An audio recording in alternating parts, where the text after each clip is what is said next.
আসসালামু আলাইকুম। আমার ফেসবুক ফলোয়ার বন্ধুগণ, আপনাদেরকে জানাই আমি আন্তরিক শুভেচ্ছা ও অভিনন্দন।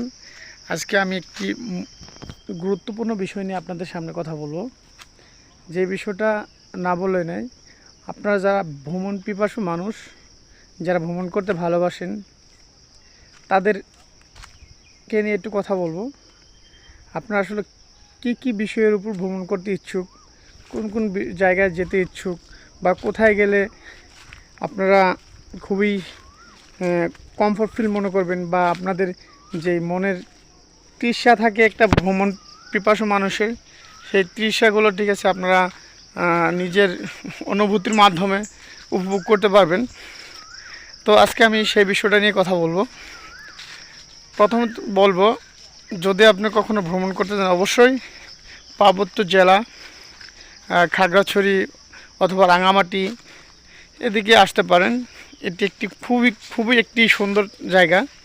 এখানে আসলে আপনি দেখতে পাবেন প্রথমত পাহাড়, তারপর হচ্ছে যে উঁচু নিচু ছোটো বড় টিলা, তারপর হচ্ছে যে আপনার জার্নির একটা অনুভূতি, উঁচু নিচু সুউচ্চু পাহাড়েও গাড়ি ওঠা নামা, এবং আপনাদের সেই অনুভূতিটা আপনারা নিজেরাই বুঝতে পারবেন, আমি বলে বোঝাতে পারবো না। অবশ্যই আপনারা যদি কখনো আসেন, অবশ্যই অন্তত সাজেক ভ্যালিটায় ঘুরে যাবেন। এটা খুবই একটি ঠিক আছে সুন্দরতম জায়গা, যেখানে আপনি গেলে ঠিক আছে দেখতে পাবেন চারিদিকে কুয়াশা আর কুয়াশা, আর মেঘের হাতছানি দিয়ে যাবে।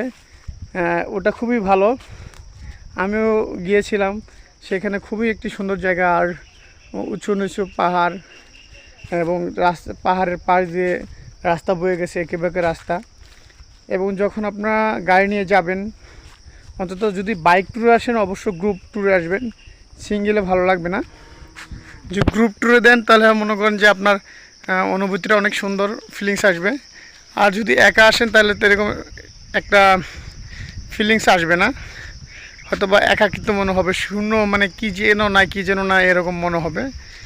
আমি বলবো আমার অনুভূতি থেকে, আমার সে আনন্দময় সময়টুকু যেভাবে কাটিয়েছি সেই অনুভূতি থেকে আমি আপনাদেরকে কিছুটা টিপস দেওয়ার চেষ্টা করব।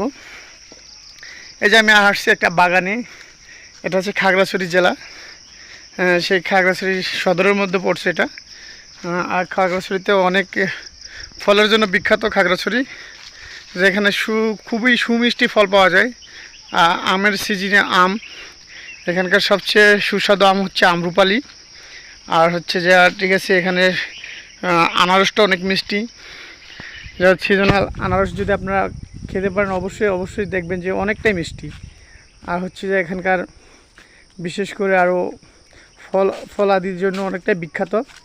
আর যদি কেউ বিজনেস হিসাবে কোনো প্লেস খুঁজে থাকেন, তাহলে অবশ্যই খাগড়াছড়ি থেকে আপনার বা রাঙামাটি থেকে আপনারা বিজনেস করতে পারবেন। আনারস ফলাদির যত সমস্ত বিজনেসটা আপনারা এখানে করতে পারবেন। এখান থেকে নিতে পারবেন, সবজিও নিতে পারবেন, সবজির বিজনেসও করতে পারবেন এখানে। আর আমি বলবো ঠিক আছে, আপনারা যদি বিজনেসের উদ্দেশ্যে আসেন অবশ্যই এখানে আগে ভ্রমণ করবেন। এখানকার পরিবেশ, এখানকার বাজার ঘাট এগুলো আপনাদের চেনা দরকার অবশ্য। যদি না চিনেন তাহলে আপনারা কখনো এটা বুঝতে পারবেন না। হঠাৎ করে আসা যদি বিজনেসের প্ল্যান করেন তাহলে জীবনে অনেকটাই ভুল করবেন। আপনারা আসবেন, কয়েকবার আসবেন, এবং এখানকার মানুষের সাথে আলাপচারিতার মাধ্যমে আপনারা এখানকার বাজার সম্বন্ধে জানতে পারবেন, এখানকার ফলাদি সম্পর্কে জানতে পারবেন, এখানকার মৌসুমি ফল কখন কখন পাওয়া যায় সেটাও জানতে পারবেন। এখানে আপনার যদি ফলাদির মধ্যে বলতে গেলে ঠিক আছে, এখানে আপনি কাঁঠাল, আম, কাঁঠাল, লিচু, তারপর যে আনারস, তারপর হচ্ছে যে সস্তা পাইকারি পাওয়া যায়।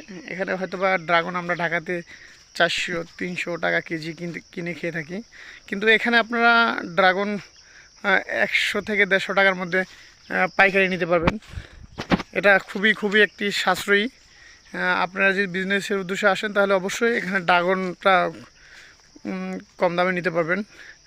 আর যদি আমের সিজন বলি তাহলে আমরুপালি এখান থেকে পাবেন আপনি 30 টাকা কেজি, 30 টাকা কেজি, হয়তো বা আপনার খরচ দিয়ে 40 টাকা পড়তে পারে। আর ঢাকাতে এটা বিক্রি হয় অনেক টাকা।